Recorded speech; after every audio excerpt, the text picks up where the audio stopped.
So I'm going to enter another group build since the other one is going to take. I have a year to build it, but there's another one that was interesting from Jason at Blue Ox Model Shop, and it's for street machines, and it's pretty much open to a lot of different things, and that sounded interesting. It's good for I think I want to say June 1st to December 31st, something like that. I'm going to put a link down below to his video, and you can get all the details there. But being a street machine, I had to think about it and look through the kits I had and try to figure out which way I wanted to go with that because that's pretty cool. So I decided on this kit, which I built once before, in way back in the 1990s. I remember having fun building it, thinking it was a good kit, but I don't think it's been released since then. I'm not sure. So I decided recently, when it had been reissued, I went ahead and got one because it seemed like I wanted to build another one, and the price was right. So that's a good combination, right? So for this one, for Street Machine, I'm going to build this one, which is kind of funny because it says Street Pickup in it already. So it should be pretty cool. Obviously, it's got kind of like street parts in it already, pretty much. I'm going to open it here in a second. But, I like this exhaust coming out the side. And has a little bit of a rake to it. Not sure I'm going to keep that, but I might. Let's see. And I didn't really see any problems. I like the wheels. And this time, I think the original one that I built was in black, but this one is molded in white.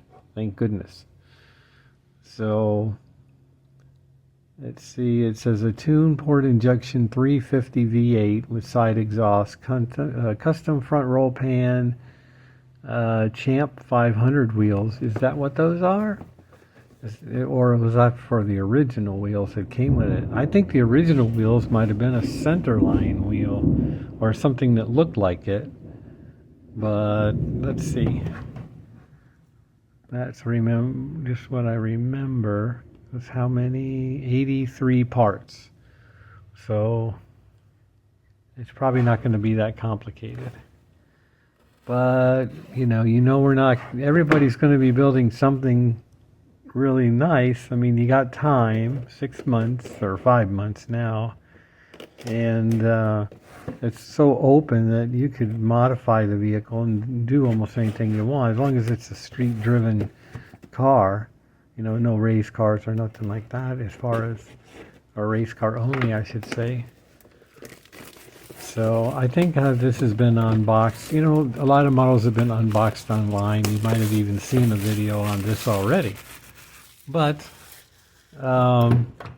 let's see what I find. And that box does not want to open. Boy, is there enough pink and purple in that for you? That's on fire. So let's see. All right, we're going to put the box off to the side and see what we have here. Looks like we have the typical Chevy square body truck, but it looks good. Door handles are molded in. Going to have to put a back piece on here on the back of the cab. Has a hole for a sunroof. So the radiator is molded into the support.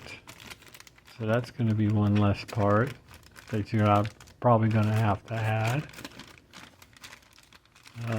There's some detail under the hood. I see a jack.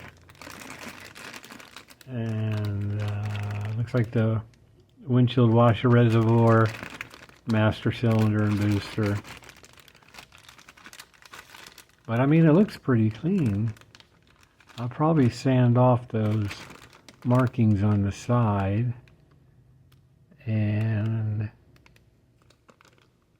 I apologize because I cannot read that. It's so tiny. So I'm not sure what it says. Oh, wait a minute. Let's look on the box. Maybe it's on there. Scottsdale. Scottsdale C10? Yeah, or just 10. So it's a Scottsdale model. Here's the glass for it. I wish it wasn't tinted. I wish it was clear. I don't mind this being tinted, but that, I mean, it's hard enough to see the interior on a vehicle, a model, especially when I was planning on, you know, doing a little detail to that, but that's just going to be one more way that's going to block it so I can't see the detail, but I'll have to think about that later. Nice wheels, big and littles, 2 different sizes. So they do have tread on them, but there's no name or anything on them, and that's fine. I don't mind that. So here's the wheels that it comes with. I'm assuming those are the new ones, the backings. The rear differential cover has like a quick change looking cover. I would say a fake cover for a pickup. Very nice grille. Of course, you know, I don't know if usually AMT does that. I'm not sure how often Revell has done that in the past, but the headlights are chrome. So I guess that makes sense because you wouldn't want headlights that were tinted. So, but that's not too much of a problem. I like that this grille is open though. That's awesome. That's a great thing.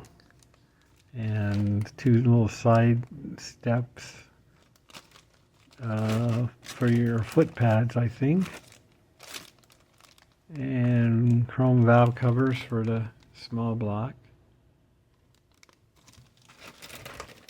Oh boy, here's the big one. Everything's in one big bag, so I'm going to open this up. Because otherwise we're not going to see any of this.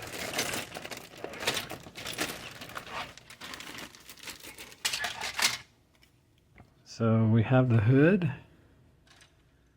It's your normal hood. No detail underneath. No pattern or anything on there. It's smooth. And that could be, I mean, for a custom, that would be cool. Looks like the top part of the engine's all molded together. I'm pretty sure I'm going to end up replacing the engine anyway. Here's the beginning of the side pipes here that run along the side or underneath, and then I guess those are the zoomies that come out the side. Here's you can ignore that. That's thunder if the camera even picks it up. It's been rainy off and on almost this whole month off and on, and the humidity's been high, so I have to be careful when I'm painting a model. But and humidity is definitely high today, so I won't be painting anything today. This is a custom pan for the lower part underneath the grill, front grill, I believe. Custom mirrors, those are nice. Paint them body color. Those look like really basic tune port parts. There's the top part of the tune port injection. And that looks like the air intake for it. Here's the back part of the cab right here. This is the interior. Now looking at this, I would like to cut out this bench seat, continue the floor out, and maybe come out to here and make a piece that meets it or something, and put bucket seats in there if I can. But with the front windshield not being able to see through it, I'll have to see how much of the seat you can really see and see if it's even going to be worth it. Here's the bed of the truck, tailgate. It doesn't say anything on the tailgate. I like that. Maybe there's a decal when we get to that. But I mean, it is smooth, so you could, actually could sand that raised detail off of there and make the whole thing smooth. Here's the side step fenders. So pretty basic. That's probably the inside of the tailgate. There's some exhaust parts right there, I think. or maybe it's part of it that holds it. Those look like the wheel hubs. Fan, steering wheel, fuel tank. Nice looking headers. I like those. There's the lower part of the block. There's the top part again that goes on top. So there's two of those. So we can see that there's two different kinds for some reason. But I'm not sure why. So we'll have to see. Oh, these might be custom parts on this because that looks like a straight axle that goes on the front. So maybe they're trying to, that's what drops the front end. And there is this extra radiator in there, even though it's molded, unless you're going to cut the radiator support out. Fan, drive shaft. That's unusual. Oh yeah, the old Chevy dashboard. Leaf springs. I'm pretty sure this truck is two-wheel drive with the front axle, but I guess they made a four-wheel drive version at one time. There's 4 leaf springs on there. So there's the rear axle. I guess you have no choice but to put the quick change thing on there. This is the frame here, right here, the ladder frame, and then that would be the bottom of the cab, which has a little bit of detail on it. It is smooth. Interesting. And let's see what else we got in the bag.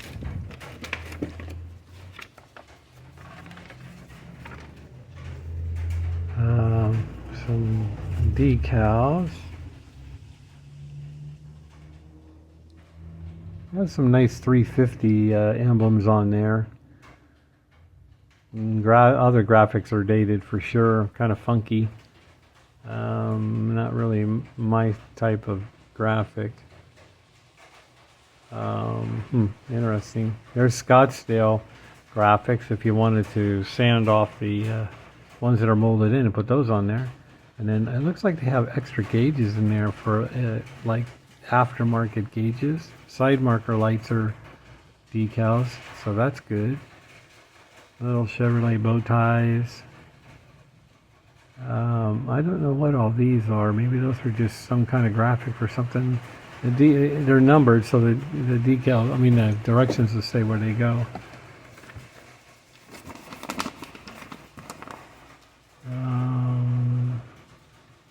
It's pretty much just a sidestep Chevy pickup. There is a history on this model that I watched on all the different alterations of it over the decades, and I'm going to put a link to that on the bottom in case you're interested in this kit. It's it's a fascinating journey between when this kit first came out and I don't know when, and then how many different versions there are. It's crazy, especially just like the rear fenders ended up on all kinds of things. I'm definitely gonna have to do something probably with that motor. So they're putting, I think the normal C10 would have coil springs on it and upper and lower control arms, but it appears here that being as they're using the drop axle, they've added the leaf springs for that. Unless those are the same leaf springs for 4-wheel drive. They wanted to make this a 2-wheel drive, so all they had to do was come up with a straight axle for it, and they could reuse the springs from the 4-wheel drive version, maybe? Zoomy headers. Oh, CB radio. Yeah, it's 1977. Gotta have that. Can't be a 70s model without a CB radio. Well, that's interesting. That must be a radiator cover or something right there. Yeah. It looks pretty basic, I mean, but that's just going to give me more room to do things with it and change it up a little here and there. But it all looks good. So anyway, that's my build. That's my thing. I'm going to have it done by December 31st. I don't see any problem with that. So I would recommend you look at it. Like I said, I'll put the link down below. for the Blue Ox and Jason, and you can check out I'm going to link directly to the video that he talks about the build, and then you can see what you think about it, and maybe join in. I mean, look in your you could look in your stash, and I'm sure there'll be something that you have that would work, because the rules are very loose as far as what kind of vehicle. So I mean, I think I don't remember, there's only like 2 exceptions to the rules. So Pro Street type cars are fine. That's a street machine. Trucks, pickups are okay. 4-wheel drive vehicles are okay. So I don't know. It sounds like a fun. I'm kind of curious to see how many different kinds of vehicles we get that are street machines. I'm sure it'll be all over the place, but it sounds like it'll be pretty cool. So this is my entry. So like I say, look in your stash, see what you got. Check out the video, see if you want to join. And we'll see you around December 31st with this kit. Although I may post a couple of videos on my progress, especially if I'm doing a big modification. I might mention it. A big modification in this kit is going to be, if I do it, is swapping the interior for bucket seats, using some sheet plastic for that, and changing the engine to something else. I don't know if it'll be 3D printed, or I'll just buy a kit that has a really big motor in it, a Chevy motor. I don't know yet. That's kind of weird. I'm building 2 Chevys for 2 build-ups. That's weird. Because I don't build a lot of Chevys or GM products in general. I just don't. So, isn't that pretty cool though? I mean, it does have a rake, but I don't know if the tires are doing that, because the back one's bigger than the front one. So I wonder if they're the same. If they were the same size tire, I wonder if that would level it out. But I like the wheels, so maybe I could find another set of tires that the wheels will fit in, and that would even it out. Hard to say. Okay, and that's the end of it. So we'll see you in 5 months with a finished build, hopefully. Later.